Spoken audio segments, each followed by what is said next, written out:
Here we go. Do it. Okay, cool. Here we go.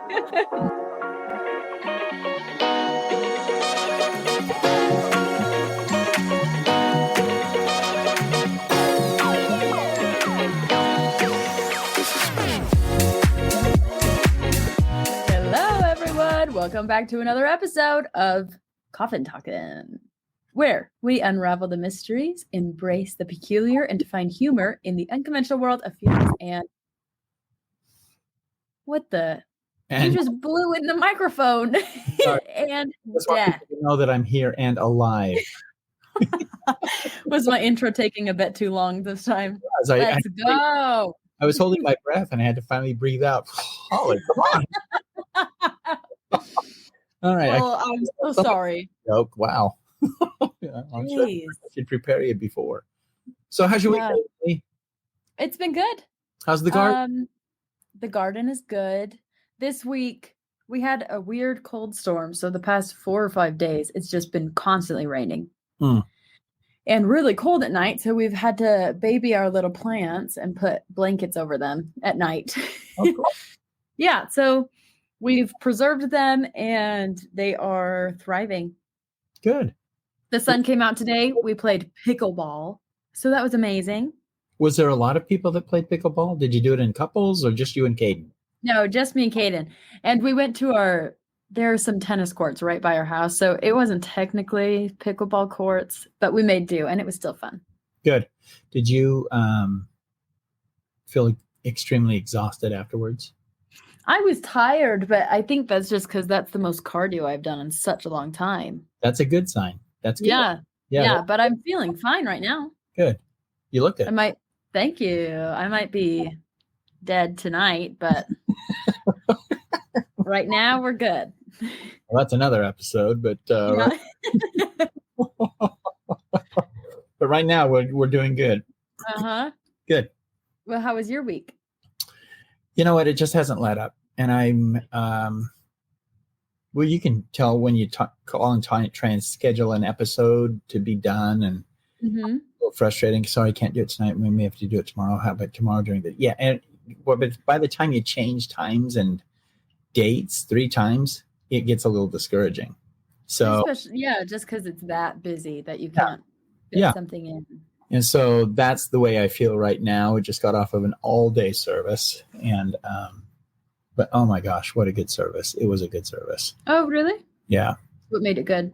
The people that were there. I mean, they totally embraced me, acknowledged the work that the funeral home had done.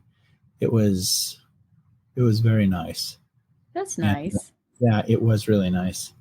So I met a lot of new friends. A lot of new coffiners.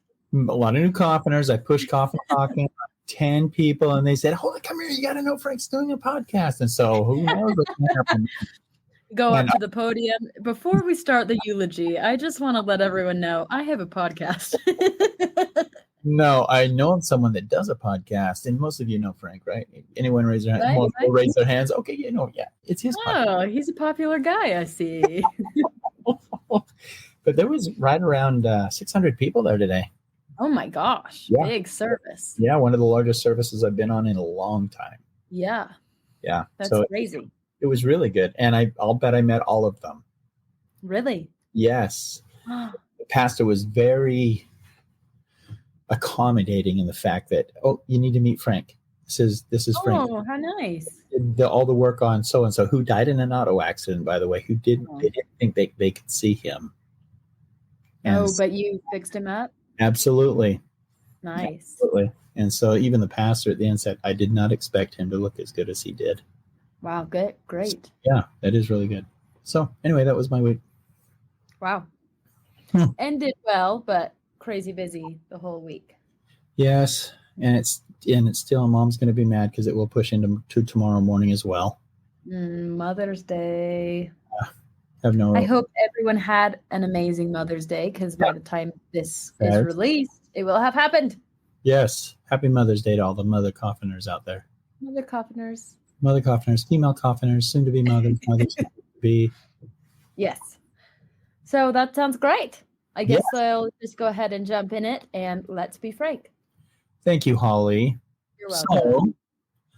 today I have decided to talk like this to Oh, see how no. people can actually bear with me. Okay, I can't even bear with me. But, yeah, it didn't last very long. But I want to first of all have you go into thought mode for a moment, Holly. What if I gave you the terminology Sturgis? What does that bring? What? Sturgis. Does that bring anything to mind? It makes me think of a surgeon and a nurse, Okay.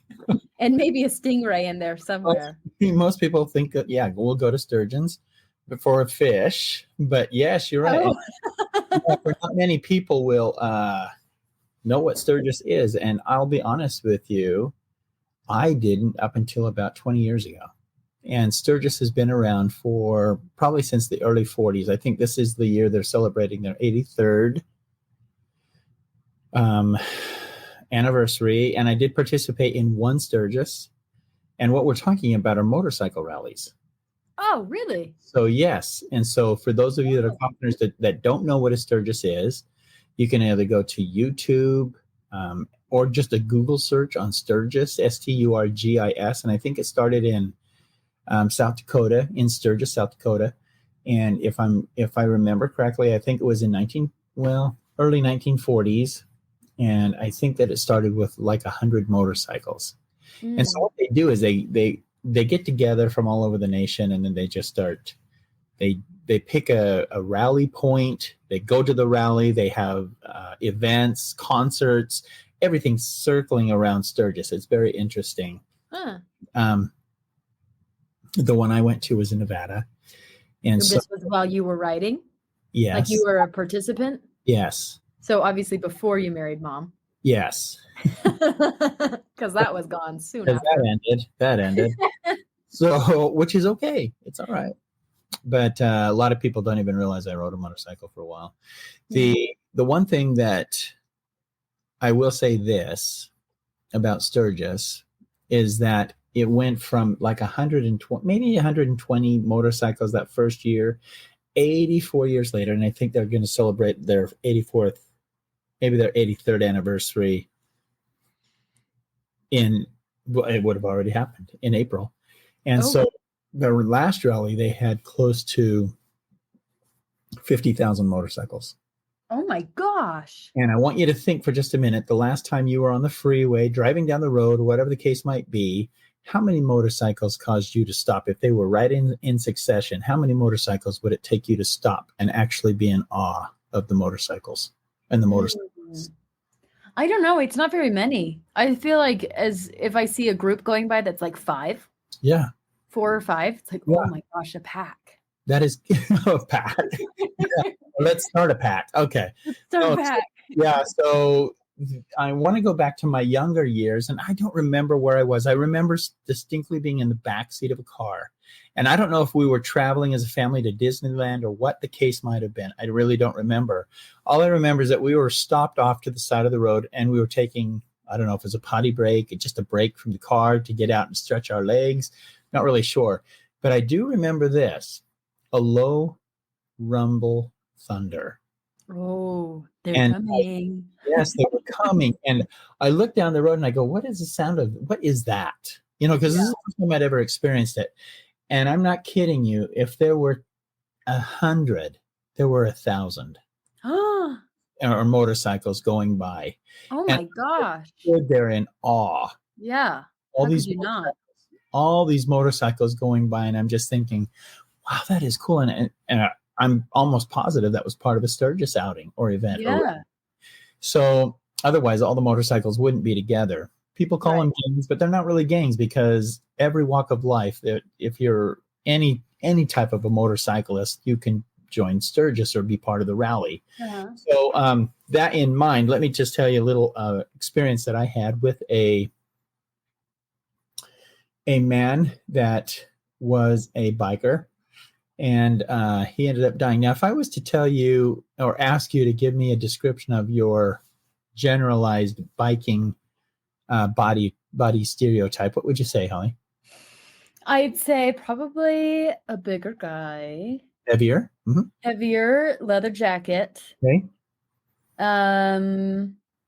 I guess it depends on what kind of motorcycle, because I've been told that different motorcycles, brands, I almost said breeds. Different motorcycles attract different riders. Right. So if he had a Harley, it was probably like middle-aged. Probably a fat boy. Probably a fat boy. It's called a fat Probably middle-aged, wanting to cruise, do something different, maybe a midlife crisis sort of bike. Maybe. And risk takers ultimately, because I mean, it is risky. Mm-hmm. I would think. Yeah. So the interesting thing are you finished with your description of the individual? Mm-hmm. So I got heavier weight, leathers. Midlife crisis, riskier. Seeker. Yeah. Okay. So can I add beard, bald, tattoo? Yeah, I think that'd be fair. Beard, bald, tattoo. Well, of those 5 things that we just mentioned, he was only one of the 5. Oh, which one? Bald. He was bald. I knew it. Yeah. But he was very thin, no tattoos, and didn't have a beard. He did not look like a biker. And he did have a leather jacket that was presented to him by the group he rode with. Oh, okay. And, so out of the blue, this young man dies. Not on a motorcycle. Nothing to do with the motorcycle activity. But in the course of his passing, I was able to meet, and if I can get 2 or 3 people to come in and make arrangements, that's probably good. But in this particular case, he was not married and he did not have any children, and he was in his early 30s. And there were probably 40 people that showed up to make his arrangement. Seriously? Yes. And they all rode in on their motorcycles, and they all parked their bikes in the parking lot. Wow. Which is quite a thing to see and witness if you're on the outside looking in. Mm-hmm. All I could hear was what was happening on the outside from the inside of the building. That little low rumble once again taking place, vibrating the walls and whatever the case might be. So they all came in and they all started making what they wanted to do for him, and they were all going to take care of the arrangements. Everything was going to be paid for by his friends. Wow. Which is fine. That's perfectly fine. We have people relinquish their ability to, or their stewardship over someone that's passed all the time. Mm-hmm. We're working with a family now that's doing that, in fact. So we went on ahead, made the arrangements. They wanted him to be viewed and then to be cremated after. And then in 1 week's time after the cremation, or after that service, he was to be buried at a local cemetery. I said, yeah, no problem. That'll be fine. And so we went on ahead. The services rolled around. And in the course of the services themselves, the young man that had passed away, and sometimes you can hear stories about someone that's passed away and you just think, okay, come on now you're really exaggerating. You're blowing the story away. Okay. Really not the way he is. Yeah, exactly. Yeah. Okay, tell me more. Right? You want to yell, Pinocchio! And so, mm-hmm. But so the stories went on, and I'm just sitting there and I'm thinking, oh my gosh, this guy did a lot. Mm-hmm. And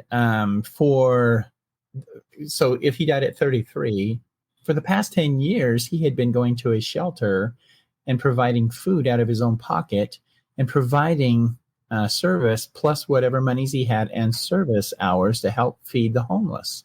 Oh my gosh. One thing. And then he would go and he would volunteer to, you will love this, at pet shelters. Animal shelters? Yes. And he would walk dogs, caress cats, whatever they needed him to do. But he would do this all on a volunteer time frame.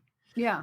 Those 2 items there caught me a little off guard because you wouldn't think of someone that was riding a motorcycle, that type of an individual. Right. When in reality, the more I get to know motorcyclists or bikers, the more and more I believe they are that type of individual.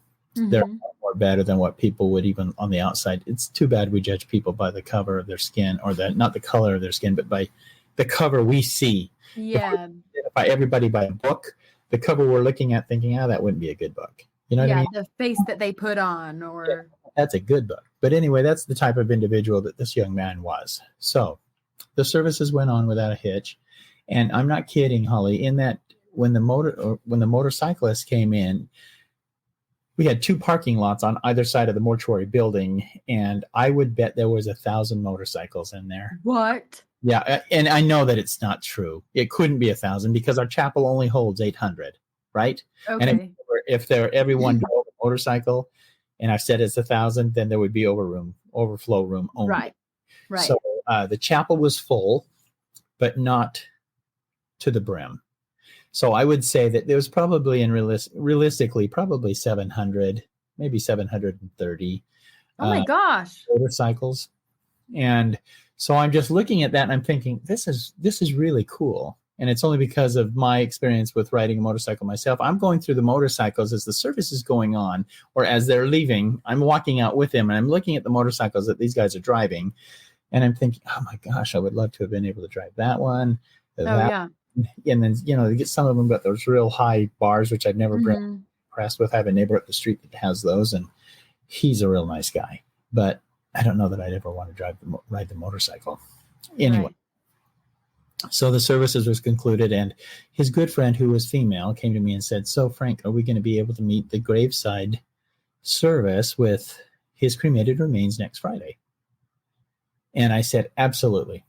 Yep, no problem. And then and so she said, thank you so much. Gave me a hug. Everything was beautiful. Gave me a hug, left. And I'm thinking to myself, oh my gosh, I've got to hurry trying to get the paperwork together. Oh, shoot. To get him cremated so that they can have their services on Friday. One more thing you need to know about this young man before I forget it is that he also designed add-ons to motorcycles. So he not only had I think it was a Fat Boy motorcycle, his own was a Fat Boy, but he had also put chrome extensions on the exhaust systems. He had redone the chrome work around the gas tank. He had designed his own gas tank for the motorcycle itself. He changed the seating apparatus on his motorcycle so it became his. It was very customized. And someone rode his motorcycle to the service because they felt that it was important for his motorcycle to be present for the service. So not only did his motorcycle make it to the service, but we wheeled it into the building. And that's nice. It sat at the foot end of his casket.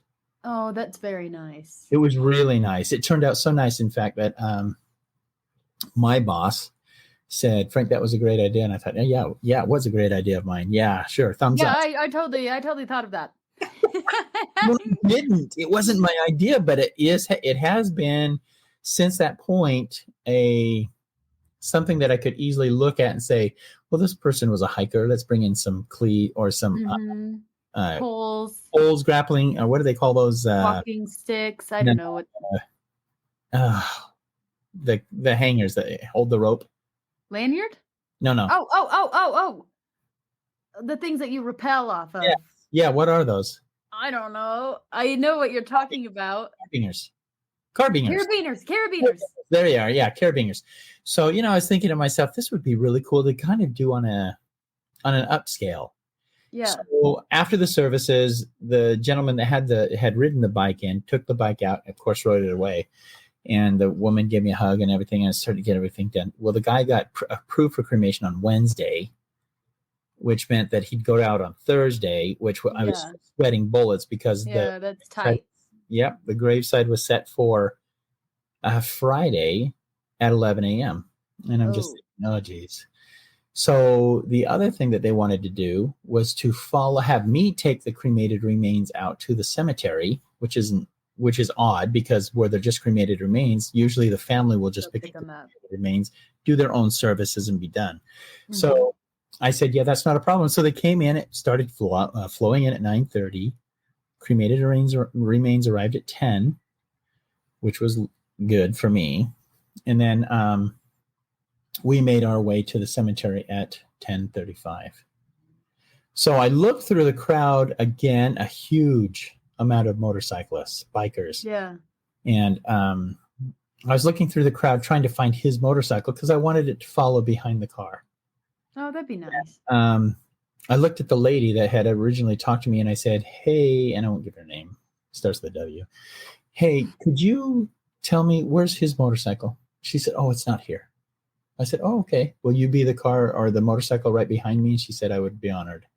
So lo and behold, we leave, get out onto the main street, and there's all these. And you know what? They asked if they wanted, if they needed a motorcycle escort. Oh, they did? 1,000 motorcyclists wanting to know if they have to have a motorcycle escort. Let me just tell you what happened. In the course of that procession, people were pulling over because all these motorcycles. And that's exactly what I would have done. Yeah. If I had seen them, I would not have kept driving as fast as I was. I would either go to a standstill or a slow crawl and then watch all these motorcycles come by. And so that's what eventually everyone that we were passing was happening. But so we didn't have an escort, but I didn't think we needed one. We moved our way into the cemetery. And as we got to the cemetery, I looked out and I couldn't really tell where because I was looking for, okay, so coffiners, you need to understand when there's an urn that's going to be buried, they usually have a podium that is for a placement of an urn that you can place the urn on, have your services, remove the urn, then place it in the ground. That's what I was looking for, but I couldn't see one. And this particular cemetery had like a horseshoe drive through it. And so if I went in one way, it would eventually take me back to the same entrance. And so that's exactly what I did. And finally, I just stopped when I was about ready to go out of the cemetery for the first time. The lady comes up to me and she knocks on my window, and she goes, do you know which grave space it is? I said, I have no idea. No. And she goes, follow me. So she led me to the cemetery graveside, and there was no podium. And there was no real expensive urn that the family had requested that he be placed into. It was just the regular box that comes with the cremation. So we made our way over to the cemetery, and there was his bike. His motorcycle was there. And the interesting thing with his motorcycle sitting there is that it was running. And it was just one of those it was a Harley, and so it's one of those little purrs that a Harley give off as it sits and idles. And so they had another small little service right there. And I kid you not, but by the time that the services were over, about 30 seconds later, they had the closing prayer, and then they still mullied around because I said, can we go ahead and place his cremated remains in the grave? In the ground. Yeah, no, wait. So why would she have me wait? Are they all going to turn on their motorcycles at the same time? I don't know. They were waiting for the most symbolic motion they could have had, and that was his motorcycle stopping, running out of gas. And so eventually, 30 seconds, maybe 3 minutes, but somewhere between 30 seconds and 3 minutes. If it seemed like an eternity, it probably wasn't. Yeah. But the motorcycle finally stopped, and then she continued on. This woman, she said this. She said, this motorcycle is a symbolism or a symbol of what he represented in life. Everything good. He always made improvements on the motorcycle, which he always tried to do with people that he met and associated. He made riding not a solo event, but a group event. So even though you're riding on your own motorcycle, he always chose to ride with others, not just by himself. And so she kind of likened his life to his motorcycle and his life with his motorcycle buddies and bikers. Yeah. And how it would relate to what is transpiring in our own lives. So that being said, I thought, oh my gosh, what a nice little comment and fitting eulogy here at the grave for him. Then she did something even more interesting to me. She said, with that in mind, and she opened up the cremated remains. And right there on the cemetery ground, she decided she would open up the cremated remains, and she walked over to his motorcycle and she opened his gas tank. Oh, and she put him in the gas tank. She poured his cremated remains in the gas tank. And she said, and now the motorcycle will never be ridden by anyone but him. Oh. And then what did they do? If you've guessed the cremated remains in the gas tank, what do you think they happened next? They lit the motorcycle on fire. Well, that's a little extreme, Holly. That is great. N-O-T, not. Not? Oh, shoot. My streak is over. They lowered the motorcycle into the ground, Holly. Oh, they buried the bike. They buried the motorcycle. Wow. And so they placed the vault lid on top of the vault. And that was one thing I did notice when I came up to the grave space is that, number one, there was not a column for the cremated remains to be set on, which is normal for a service happening at the cemetery. For some, you place in a center point the cremated remains so that they have, everyone remembers who he was, what happened to him. Now he's passed. Yeah. But I didn't see that, but I did see that open hole. And so in this case, Holly, guess what happened? What? Straps between his tires. So there were 4 men that lowered his motorcycle into the ground. Yeah. And then they released the strap. I thought you were going to laugh and say, did they jump into the hole? Or like, did they fall? Yeah. Whatever, Holly. Whatever. Yeah. No, but they lowered the bike, and the bike kind of leaned at an angle in the vault. And then the vault lid was closed, and the cemetery closed the grave. And that was the end of this young man's service. Mm-hmm. And I thought to myself, well, there's a story in and of itself, because that just does not happen every day. Yeah. And I don't think I've seen it happen. As a matter of fact, I know I haven't seen it happen since that did happen. Right. But what a fitting tribute to a young man that it sounded like who'd served most of his life others. Right. Actually served others. And then at the last thing that could have ever been done for him was for a group of friends to come forward and offer the utmost service that they could for him. And that go ahead and not let any of his estate pay for his funeral, but that they could go ahead and rally around one another and take care of his funeral services themselves. Right. So the whole time when I left there are certain things in life that you do that will make you smile. Uh-huh. This was one of them for me. When I left there feeling good. I gave her a hug. Of course, shook hands with the other brawny men over there, but gave her a hug and said that was the most fitting tribute I have ever heard. And I truly meant it. And so I just think that no matter what has happened, no matter what people do in their lives, there's always a way of memorializing it and help others understand maybe your character and personality a little bit more based on what transpires at your funeral. So, right. I don't know. Any comments on that one, Holly? I think that that's really interesting. Also, how, yes, he does have this community of bikers around him, but also he had this community of everyone that he helped. Yes. Of, homeless or previously homeless people that maybe he formed connections with, or definitely people that he volunteered at each shelter that he volunteered with. Mm-hmm. And I don't know, I don't think you really realize how big of a impact you're making in people's lives when you spend your spare time, your free time, serving other people. Correct. And trying to build up the community around you. Yep. And this man might not have even understood how big of an impact he had until he was watching his funeral, as I'm assuming he was there, and seeing all of these people pull up and all of these people be so moved by what he's done. Mm-hmm. And I think that that's just so good to remember. I agree. And I think it goes back to an old statement that I used to hear all the time, and it's something I'm paraphrasing, so please forgive me if I don't get it exactly right, but it's the doors we choose to open or close are the lives we live. And so that's what I was thinking of when I wrote this story. Yeah. I think that is a a statement that I've actually placed in that story.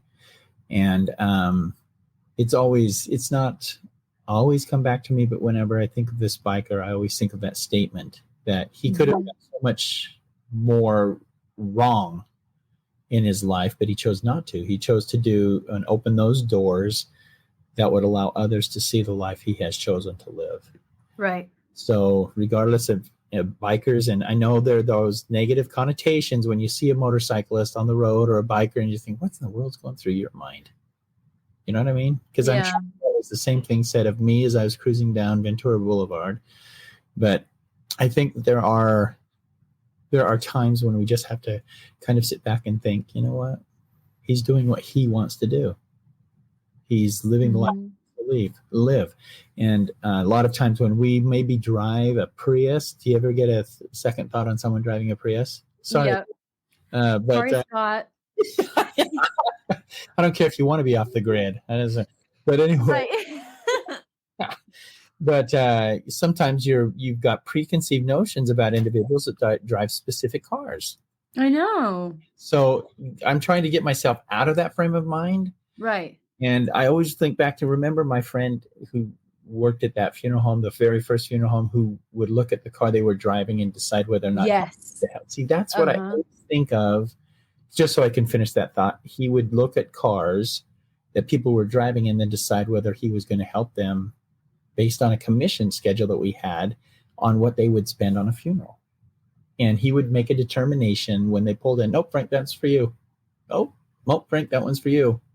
You know, one of those. And he would just turn around and walk out of the lobby. But I have been trying in my whole life to be not so judgmental regarding, number one, motorcyclists. Number two, I can't really be judgmental on motorcyclists. You were one. I kind of was. And then the other one was the type of cars people drive. It's judgmental is professions. Right. So I was talking to a gentleman today who's an arborist or a tree trimmer, tree climber. Oh, very nice. Yeah. And I said to him, so sometimes I have to get my ladder to get up into the tree if I have a problem with a limb or something, or putting up Christmas lights. Yeah. He just looked at me and he goes, he puts his finger up and it's almost like stopping my mouth from talking. Sorry, but ladders and trees are offensive to me. I use harnesses. Oh. Okay. All right. Well, not all of us are professionals here. Right. So anyway, so you just should never take for granted the things you see around you and never be judgmental over things like that. You don't know what maybe they're doing because that's their true pride and joy. That is what they really want to be doing in life. So yeah. Anyway, that's a kind of a positive spin on motorcyclists today. And I think that there's 2 other episodes that I'm going to be talking about that are not so positive with regards to motorcyclists. But yeah, they're very sad. But anyway, those are thoughts. If you guys have any questions or comments, please email them to us. Let us know what you think of the podcast. Get your friends to subscribe and follow. It's a fun little podcast for us to do. And so hopefully we can keep it going. Any other comments on that, Holly?